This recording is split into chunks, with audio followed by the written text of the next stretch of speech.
E nesse pragmatismo, nessa ação, né, prática, nós estamos vendo uma prática que é contrária à vontade de Deus. Por quê?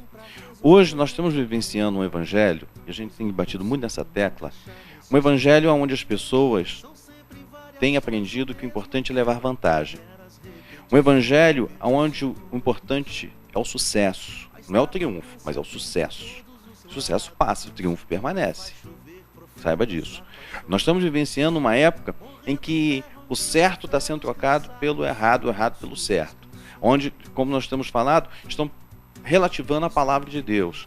No púlpito não se prega mais a palavra de Deus, se prega filosofia, sabe? Deus é amor, mas esquece de dizer que Deus é fogo consumidor.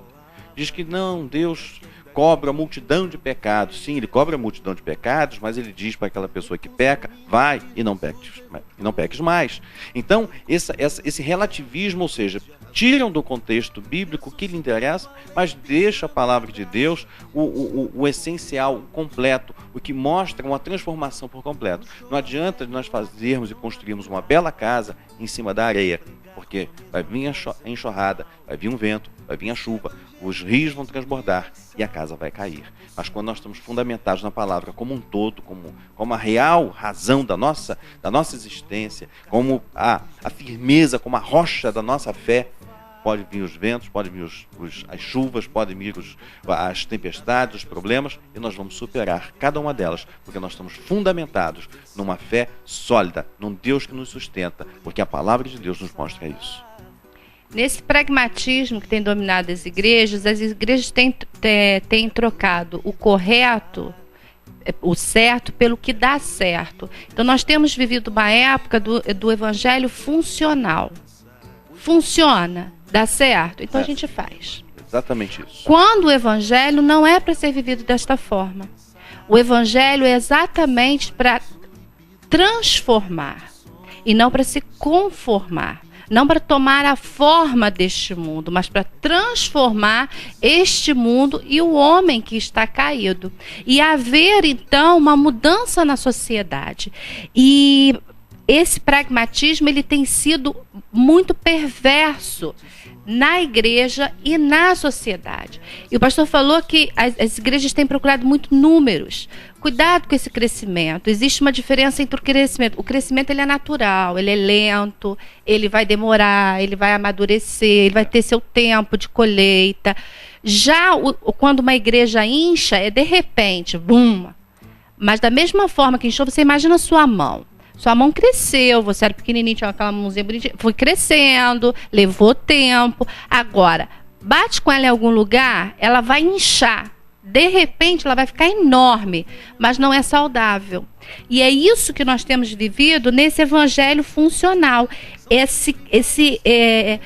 As igrejas têm inchado, têm tido um número muito grande de pessoas e se voltando ao que nós não aceitamos dentro do protestantismo, que é o crente nominal. Não existe. Se você não pratica, você não é.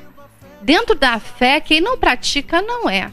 Eu posso ser até amigo, compactuar de algumas ideias, mas se eu não pratico o evangelho de Cristo na minha vida, eu não sou serva do Senhor Jesus Cristo.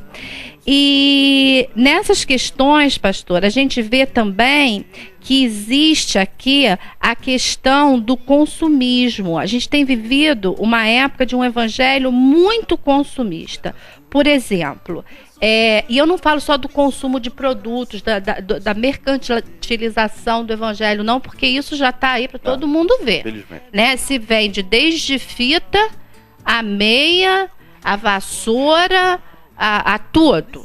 A igreja vende de tudo. Até né? Caneta para fazer vestibular andaram vendendo por aí. Uma caneta ungida que você vai prestar o vestibular e você vai passar, porque esta caneta ela é poderosa para te ajudar. Dorme com um barulho desse. Não estuda e vai tentar passar para você ver o que vai acontecer. Você não vai passar. Depois ainda vão dizer que você não usou a caneta certa, você não teve fé. E você ainda bobo, pagou o vestibular e pagou a caneta. Então, e esse consumismo também, como o pastor falou, do ouvir.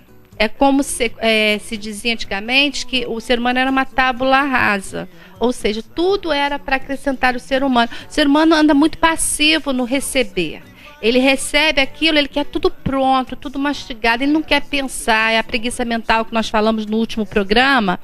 E esse consumismo do ouvir, ele vai ouvindo, e dizem que uma mentira repetida várias vezes se torna uma verdade. E isso tem sido pregado, ao ponto das pessoas falarem, está escrito na Bíblia, está escrito nada, está escrito aonde? Você nunca leu a Bíblia? Falaram para você tantas vezes que aquilo estava escrito na Bíblia e hoje colocaram na Bíblia por aí. Mas vai procurar. Não está na Bíblia. Ou não é daquela forma que colocaram. E essa questão da destruição dos fundamentos, ela não é uma questão nova. Tanto que na época de Davi, ele fala claramente, como nós já falamos aqui, que o rei Saul estava perseguindo e havia um problema também com o Império Romano. Isso posteriormente veio o Império Romano. O Império Romano ele passou a perseguir a igreja. Embora havia muita liberdade religiosa, mas porque a igreja não se dobrava diante de César e não adorava César como Deus, como muitos gostariam que fosse adorado, a igreja passou a ser perseguida. Tanto que Nero tacou fogo em Roma e culpou os cristãos. E muitos foram mortos, foram pendurados em cruzes, jogaram piche no corpo dessas pessoas penduradas, isso eram homens, mulheres, crianças, e eram incendiados. E diz que as ruas de Roma foram iluminadas pelos corpos dos cristãos que estavam pendurados nas cruzes. Mas eles não se dobraram diante de Nero, nem diante de nenhum César. E nós queremos passar isso para você hoje. Não se curve, não se dobre, não se sujeite a nada, a não ser a palavra de Deus, aquilo que está fundamentado na palavra de Deus. Nós estamos vendo hoje um grupo de pessoas e vários líderes se levantando que não tem mais uma mensagem poderosa. Não estou falando poderosa no sentido de trazer, operar milagres, não. A poderosa, mas na verdade, firmada na verdade. Porque as pessoas querem ouvir, sabe o quê? Testemunhos. As pessoas gostam de ouvir aquelas histórias. As pessoas querem ver o milagre, não importa de onde venha. Eu quero dizer para você, o que não procede da Bíblia, como nós falamos recentemente no nosso programa, no programa anterior, se não estiver fundamentado na Bíblia, ainda que um profeta se levante, ainda que um milagre ocorra, se não tiver base na palavra de Deus, nós temos que rejeitar, porque nós estamos fundamentados na palavra de Deus e somente a ela. Por isso que o nosso programa é De Volta à Bíblia. E a Bíblia é a nossa referência, o que norteia a nossa vida sempre.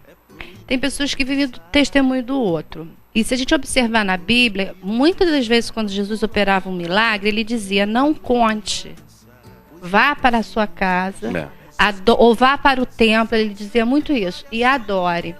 E muitas das vezes eu pensava, meu Deus, se Jesus fazia um milagre, por que não contar? Porque para a pessoa não viver no milagre do outro. Porque Deus tem um milagre de vida para cada um de nós. As nossas histórias de vida são escritas pelo próprio Deus. E são diferentes. Verdade. E nesse teu viver de milagres, tem cultos que são só conta bênção, meu irmão. Conta bênção, meu irmão. Eu não vou viver o milagre do outro. Deus tem milagres para mim. Deus tem uma história a ser escrita para mim e para você também. Então edificou, amém, mas eu não posso viver em cima do milagre do outro.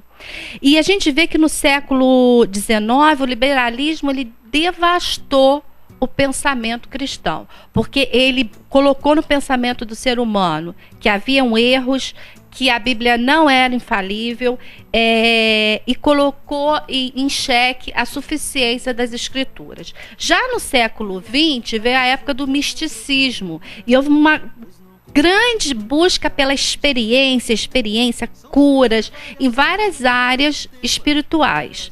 E no século XXI, que é o que nós estamos agora vivendo, nós temos visto os pseudocientistas, né? E nesse pseudo-cientista, esses escritores cheios de empáfia, eles lançam as suas ideias como se aquilo fosse substituir o poder das Escrituras. E nós estamos aqui para falar de Jesus, o mesmo Jesus de sempre, o mesmo Deus de sempre, que é poderoso. E eu quero ver um pseudocientista explicar o que Deus tem feito na minha vida, na sua vida, na vida de várias pessoas. Não explica. Mas agora, nesse momento, nós preparamos para você o momento de louvor, que se chama Carvalhos de Justiça. Fique com o momento de louvor e que Deus possa abençoar a sua vida neste momento. Amém?